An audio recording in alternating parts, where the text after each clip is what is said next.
about the goodness of Jesus. Do y'all hear what I'm saying? Somebody ought to be able to tell somebody about where God has brought you from. Somebody ought to be able to tell somebody about what the Lord has brought you through. You ought to be able to tell somebody that I hadn't always had things my way, but if it had not been for Jesus, I don't know where in the world I would be. You ought to be able to tell somebody that he brought a great miracle in my life. I prayed and I prayed. I prayed all night long. I prayed when grandma stopped praying. I prayed when mama got tired. I prayed when daddy gave up on me. But God made a way out of no way. You ought to be able to tell somebody that I've come from a mighty long way. Do I have a witness? Somebody knows what I'm talking about.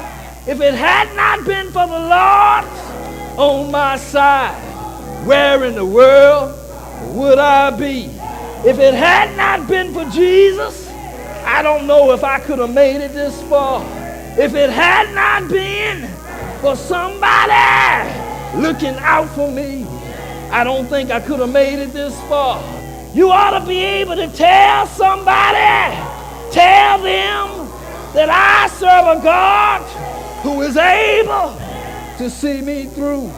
You ought to be able to tell somebody that times get hard every now and then. But I'm so glad, I'm so glad, I'm so glad that he brought me from a mighty long way. You might not be able to look some of your enemies in the face sometimes, but by the grace of God, you ought to be able to tell them that he made a way out of no way. You might not have the strength sometimes to fight your own battles by yourself, but you ought to be able to tell somebody that the God I serve, I said the God I serve, he's able. How many know that he's able to fight your battles? He'll fight your battles like nobody else can. If you are expecting a miracle in your life, if things are not going the way you want them, you got to expect God to work on your behalf. You got to look up and tell God, I know you're going to make a way out of no way.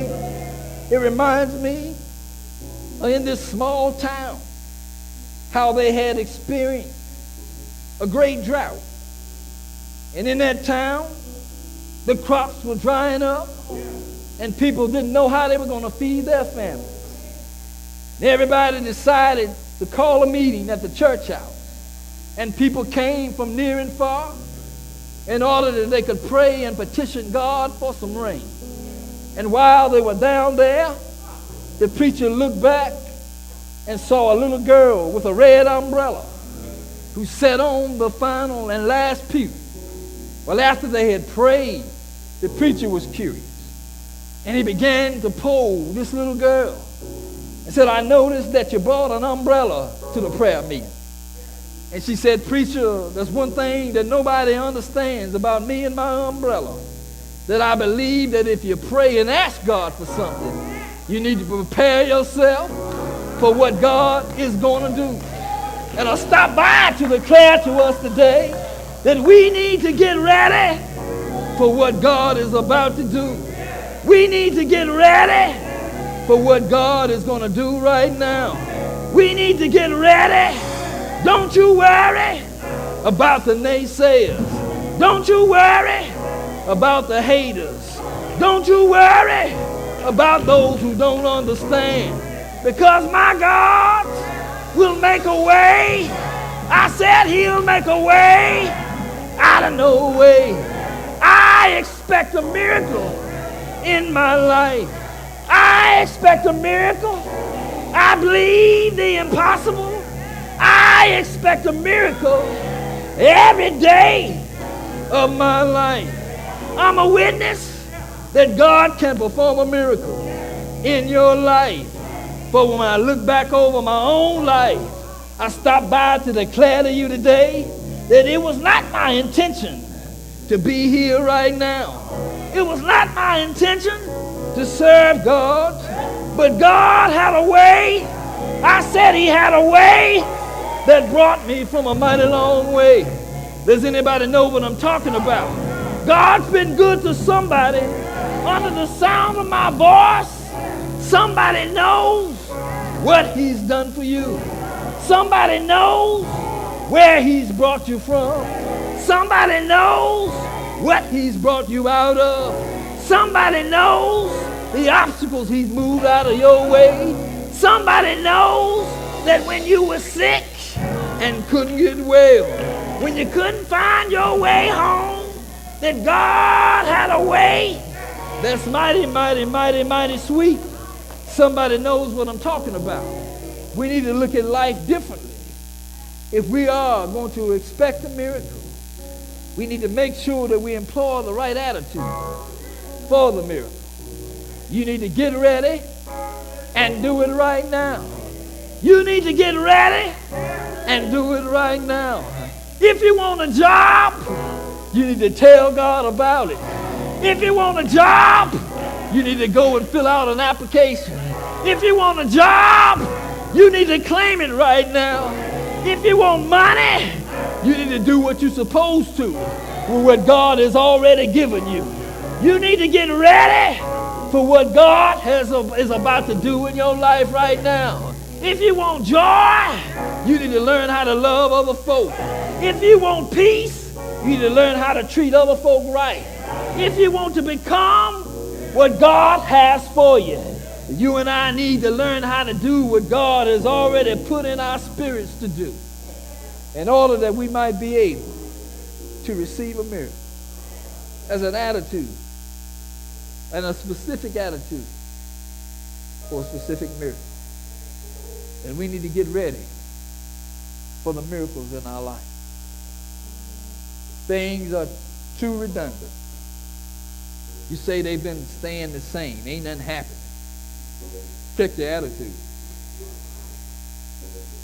Church isn't getting better. We need to check our attitude. Because one thing about it, it ain't God.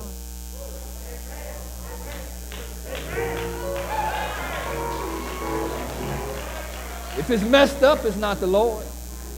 It's you and I. We're the ones with the problem. It's not the Lord. It's not God. But it's us.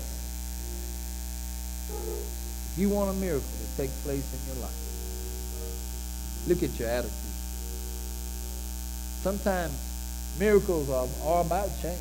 That means your condition changes. You want to be successful. Well, Pastor, I've been praying and working hard and saving and trying to do what's right. Look at your attitude. When you lay it all on the altar, the Lord can bring about a change in your life. And I want to leave you with this. You see, so oftentimes we say we're ready.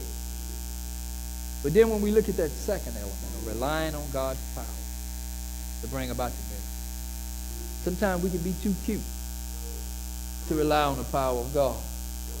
Now, some folk, I don't want to see nobody. I don't want nobody to see me with my hands held high. I don't want anybody to see me praising God. I don't want anybody to see me get happy. I don't want anybody to see me singing and clapping my hands.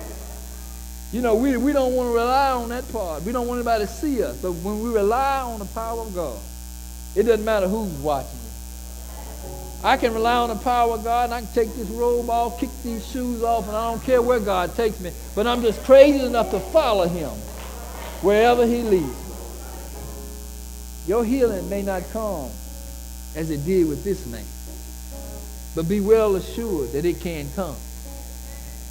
And you know, it didn't take the water to heal him. He didn't need that pool. He said, just pick up your bed and walk. And some of us in here need to pick up our stuff and walk. Time for you to pick it up and walk.